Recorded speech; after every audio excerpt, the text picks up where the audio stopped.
A bacterium swimming up a glucose gradient is doing thermodynamic work on its own behalf. I really like that, Vincent. That made me perk up in my chair and smile, um, because I've been trying to understand how um, Prigoghine's description or scientific explanation for the differences between closed and open thermodynamic systems does seem to provide us with an inroads here. And by scientific explanation, I mean mathematical description, basically. Um, so the bacterium is doing work. It's doing um, autocatalytic work cycles. A series of them are running parallel to one another. But the really interesting part of this phrase that you provided was that uh, you referred to work being done for its own sake. So the bacterium, as a living cell, has an identity. It has a self because it is self-organizing, self-producing, self-making, and self-creating. That's what is implied when we say a thing has an identity. We're implying or attributing to it a certain amount of autonomy.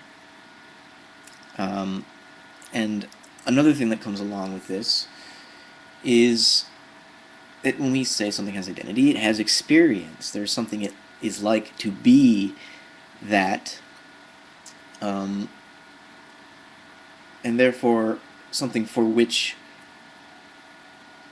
it matters, or that we, as an experiencing autonomous biological system, care about. That's essentially what becomes obvious about nature as soon as it becomes alive. Um,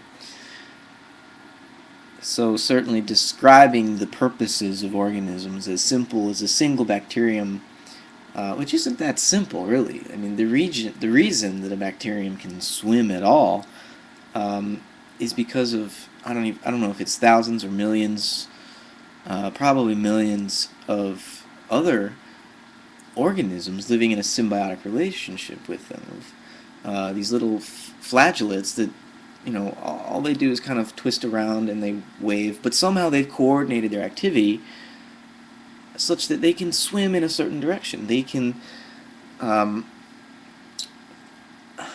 become parts of a larger whole, which again is the identity, and it's a whole that is sentient. When you talk about an autopoietic system, uh, you're talking about a system that makes itself from the inside out. And when I say inside, I mean both structurally inside um, and organizationally inside, but also phenomenologically inside. In our direct experience, what we feel and think that we're doing is immediately connected to the physical organization and structure of our body. Um, so this isn't vitalism. This isn't mechanism or materialism, though it is actually materialism. All that exists is matter. But what is matter? Um, Vincent, you said that, or what you heard me say in my responses to you was that somehow quantum physics is involved in how life is possible, and that's a very general statement. That's true, but you said more that I was somehow saying we could explain the organization of the living in terms of quantum physics. I don't think I said that in my video, and if I did imply it, or if you heard that from what I was saying, I must have not been clear enough, because the reason I would bring up quantum physics is just to point out that Newtonian the Newtonian paradigm, the idea of really the Lucretian or the or Democritean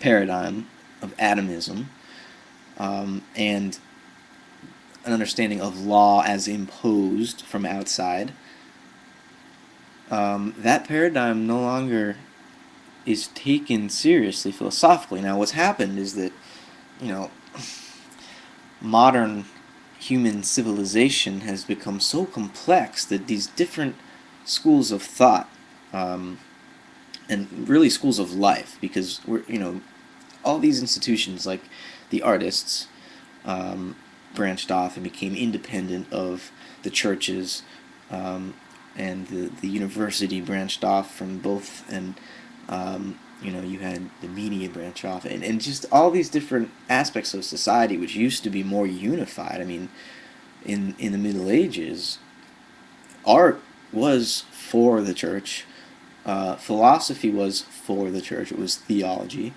The church pretty much was the whole, I mean, it wasn't the church as we understand it today, it was a larger organism at that point. And in modernity, this larger organism has fallen apart. It's collapsed. Or it's disintegrated.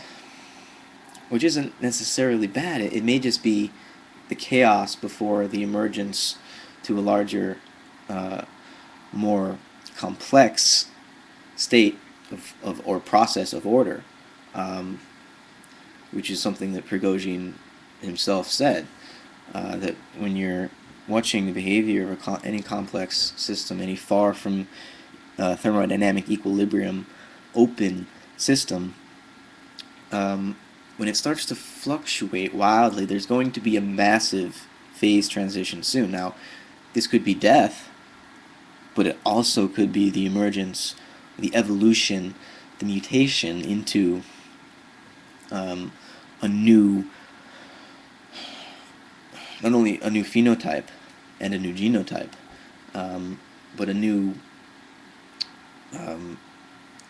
structure of experience. So,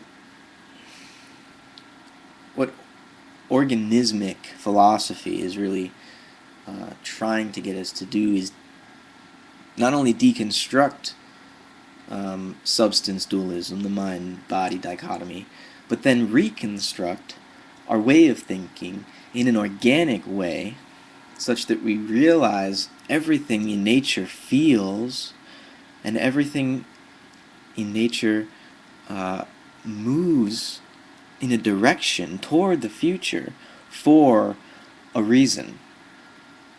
So it's not just, matter shuffling endlessly through space, completely inert, dead stuff, just being, poured out and falling through time.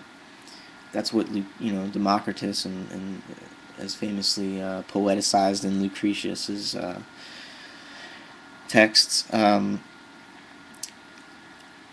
Entropy does not rule, because entropy is based on a kind of energy which is actually an abstraction. Physical energy that can be measured empirically with our technological contraptions and laboratory conditions is an abstraction.